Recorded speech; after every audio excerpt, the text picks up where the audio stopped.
This is a firecracker. If you put it in a hollow iron pipe and cover it with a dog bowl, the firecracker would rocket into the air when it exploded. That's the basic principle of firing a bullet. But a dog bowl has a lot of air resistance. So you shaped it like a bullet head and used a copper shell instead of an iron pipe. Whenever you wanted to fire the bullet head, you stuffed a firecracker into the copper shell and then closed the opening with the bullet head. The shock generated by the firecracker's explosion would propel the bullet head forward. But refilling a firecracker every day wasn't particularly scientific. So instead of a firecracker, you used gunpowder already filled inside the copper shell. At the bottom of the shell, you added a small metal cap filled with fulminate. You called this the bottom primer. Now to fire the bullet, all you had to do was strike the primer with something like a nail. This would ignite the fulminate, then the gunpowder inside would explode, propelling the bullet's head forward.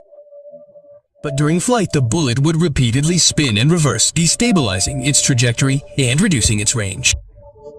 Of course, you were so clever that you quickly found a solution. You took a hollow steel pipe and carved spiral grooves into its inner wall. The raised bands are called lands and the recessed sections are called grooves.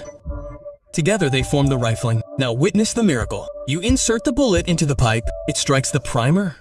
The gunpowder explodes and the shock propels the bullet forward.